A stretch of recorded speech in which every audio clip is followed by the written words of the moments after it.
Hi guys, welcome back to my YouTube channel. For those of you who are new here, make sure you guys do not forget to hit that like and subscribe button.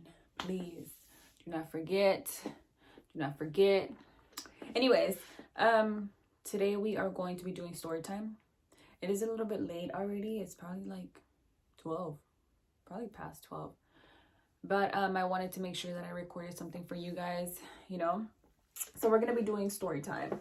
And story time is going to be about a time that I was extremely terrified in TJ. It was an experience that I would never, ever wish upon anybody. And I don't ever want to go through it ever again. So if you are ready for story time, stay tuned. Okay, so just a heads up. I will be having my cup of juice and my chips. Just because I need to be munching on something all the time. People always ask me, how the hell do you not gain weight if you eat so much?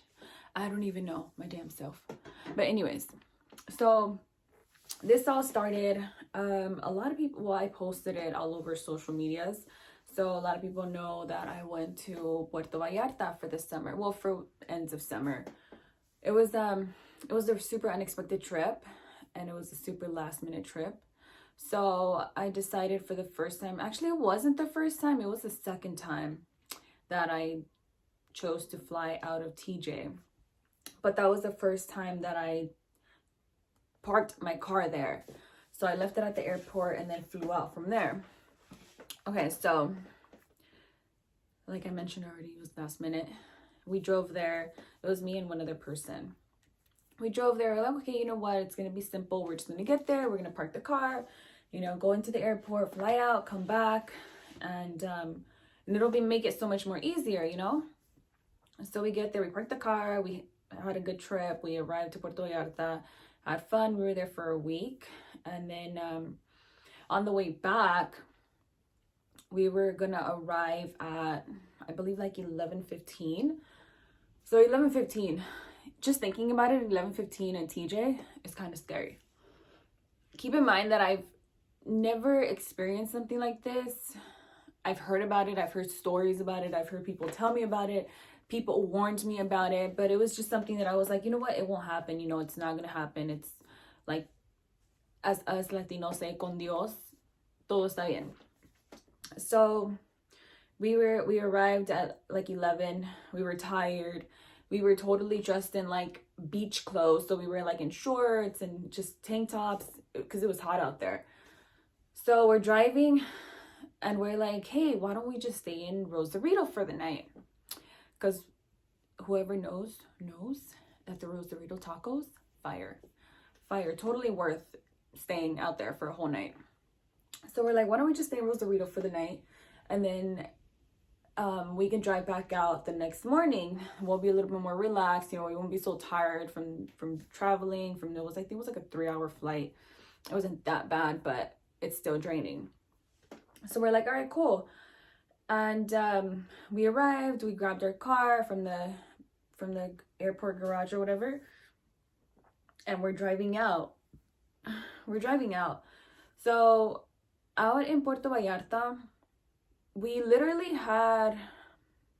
didn't even really spend so much like Mexican money out there, like pesos. We tried to use like American money, and then we'll just kind of get the hang of like how it worked and getting the change and everything.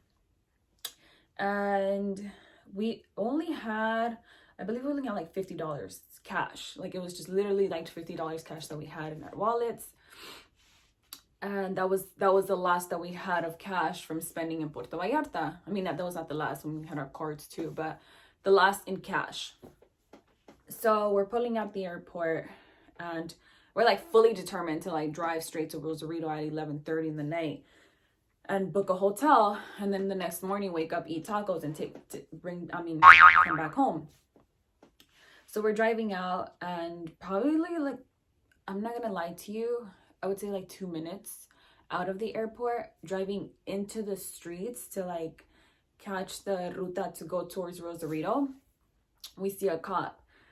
And for those of you who know me, know that my car has always been like this. And as much as people tell me like, what's wrong with you? Like, do you ever get pulled over? Like, my car has always been tinted, like full tint, like the whole windshield, the sides, the back, the everything. I don't like people looking into my car. It's so annoying when I have like, I'm driving and I'm in peace, you know, I'm enjoying my music or something, like rocking out, and somebody's staring at me like right there. So that I always have to have my cars tinted. So my car is fully tinted. However, I didn't think about that while I was driving out there. Like, I didn't think about, okay, you know what? Well, to begin with, we didn't even know that we were going to drive back out to Rosarito. The actual plan was just to drive to the airport and drive back out when we were back from Puerto Vallarta. Plans changed. Cool. So as soon as we passed up this cop, 2 minutes out the airport, we noticed that he like drove out of his space that he was at. Keep in mind, he was in this space that it was just creepy to see where he was located. He was in this really, really like dark place where you can barely even see him. We saw him because we were so alert of what, you know, what was going on. So we're like, okay, there's a cop right there. However, we never thought that the cop would come after us, or that the cop would come and pull us over. So we're driving. And out of nowhere, we see the fucking cop right behind us and turns his lights on. And I'm like, what the fuck? You know, like, I looked and I was like, this cannot be true. Me already thinking about all those stories that I've already heard, about everything that's, you know, a whole bunch of shit is running through my head already. So I'm like, if I would just pull over. I wasn't driving, I was passenger. I was already fucking scared. It was dark as hell. And I don't know, I wasn't even thinking. I was just thinking about what the worst. So the cop pulls up, he walks up to our window and he's like, okay, well, he was a Mexican cop, and he asked us for a driver's license. And we're like, yes, we have our driver's license. Well, the person who was driving had their driver's license. And then he asked, he told us if we knew the reason why we were getting pulled over. We obviously did not know a reason. Like, how would we know? And he's like, okay, well, your car is tinted. Like, your windows are extremely tinted, and you're not supposed to have a tint that dark here. So we're like, okay, are you going to give us a ticket, or what's going to happen? And he's like, no. He's like, I need to detain the vehicle. And we look at each other and we're like, what do you mean detain the vehicle? What does that mean? So he takes the person that was driving out of the vehicle, and he left me. The person driving was a male, and it was just me and him. So he takes the male out of the vehicle, takes him to the back of the vehicle, makes him open my trunk. And I don't know where I just kind of stopped hearing them talk. I'm already, as I already said, freaking the fuck out. I'm thinking the worst. I'm thinking about, like, am I just gonna have to run? Am I just gonna have to turn on the car and fucking take off? Like, what am I gonna do?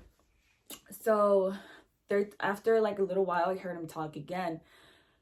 And then the person walks up to me, the guy was driving, and he says, they're asking us for money. And I'm like, what do you mean? Like, he's like, yeah, he said they're asking for money. If not, they're going to detain the vehicle. They're going to take the vehicle away. They're going to pound it. And I said, well, how much do they want? And he said they want $100. And I'm like, are you serious? My heart's already pounding. Like, what do you mean money? Like, are we literally just getting jacked right now? So, yes, stories, everything that I've heard is true. And I was living the moment that everybody had already warned me about. I never wanted to believe it, you know? But okay, here we are. So I'm like, okay, let me look at my wallet. I'm like, I only have $50. Like, that's literally all we have. Like, we didn't bring any more cash. And he goes to the back again with the officers, and he says, he told him he only had $50. So the officer tells him, okay, well, just put it on top of the trunk and you're free to go. So he walks back into the car. We're fucking terrified. Like, we're like, did this really just happen to us? We're thinking, wait, but this is our people, you know? Like, how much more fucked up can it get than it being our people, like, stealing money from us and just, oh yeah, I'm gonna take your car away, or give me some money. So we're already freaking the fuck out. At that point, we're already like, okay, you know what, fuck this, let's just drive back to the border and go back home. Because it was already red flags. So we're like, okay, you know what? No, we're tired. We're drained. We just had a 3-hour flight, you know, like it was not cute. And then we also had a layover in, we had like a hour and a half layover somewhere. I think it was like Mexico City or something. So it wasn't like the most easiest flight back. And we're like, okay, you know what? Best idea that we can possibly have right now is find the nearest hotel, get to the nearest hotel as soon as we possibly can without getting pulled over again and falling asleep. Like just sleep through the night. And that's what we did. We found the nearest hotel. Nearest hotel was 15 minutes away. So that was like the most scariest 15 minutes of my entire life. Like driving through there, it was the worst. Like every cop that I would hear, it panicked me so bad. We got to the hotel and we couldn't even sleep. Like every sound that we heard, like the doors or like somebody walking down the hallway or something. Sorry. We always thought it was like somebody already trying to come for us, or I don't know. Stories that you hear, it's just terrible. So we ended up staying there for the night, and we couldn't sleep. We did not sleep at all. Well, I probably took like an hour nap, but it was horrible. I don't even remember falling asleep. We woke up and we were like, you know what? Those Rosarito tacos, they can wait. They can wait for next time. We can come back some other day. But right now we are scared for our life. We don't know, you know, like it got to the point where it's like I was already trying to think. Like I said, I was thinking of like, what was I gonna do next? But then I was thinking, okay, like what if I start screaming here? Who the hell's gonna come help me? They are the cops. Like, am I gonna call the cops and say, hey, like the cops are dragging my car, you know? Like, no, it's so corrupt out there. It's incredible. I was so amazed. It's I don't know. I have no words for Tijuana. And we drove back the next day. We didn't even end up going to go get tacos. Still to this day, I have not went to go get tacos. Actually, you know what? Yes, I did. I went after that. So yes, I did already get my craving of the tacos from Tijuana out the way. But my craving for traveling out of TJ, never again. Not one bit. I don't recommend it. I do not wish that happened to anybody. It's the worst feeling ever. And I've heard that it's actually something that's been so normalized out there for the past few months. I guess it's because, I mean, it's always been something that poverty in TJ, but I didn't think it was that bad, you know? And I didn't think it was like, it was so harsh like that to where it's like, it's, you know, raza against raza. Like, dude, like, what are you doing? What do you mean you want to take my car or give you some money? But it was a lesson learned. It definitely was a lesson learned. I definitely won't do that again. I don't care. Supposedly, it's like, if you fly from out there, it's like the tickets are cheaper sometimes, which is probably true. But I'll do LAX or any other airport inside of the United States, inside of California, inside of a closer city to me, rather than to be driving out to TJ and flying out from there. So whoever does that, I give you props. And yes, it's definitely something that you should be careful with, that you should definitely listen to stories if anybody ever tells you, because it definitely was a lesson. It was a lesson for me, something I was taught, and I will never. So yes, guys, that was the ending to my video. I hope you guys learned something from this. I hope it's not something that you guys just watched and just, you know, just for the chisme. I mean, even if you did, it's cool. But I definitely want this to be something that everybody watches and learns from. All those stories that you guys hear, they are true. Don't always just believe like, okay, you know, people just talk shit just to talk shit. Like, that was me at some point until I went through it. And guess what? It's true. It happens on a daily basis. And I know I'm not the only one that it's going to happen to. I'm not the last one. I'm not the first. So, yes, we need to be more aware. If you guys did ever go through anything like this, please comment down below. I want to know your experiences. I want to know what we should all be more aware of. You know, what's certain things that we can do to avoid situations like this. And I'd be more than glad to, you know, read all your stories. I have more than enough time to do all that. But yes, like I said, I hope you guys enjoyed it. And if you have not yet, don't forget to comment your experiences, share, like, and subscribe. And we will be back with more videos.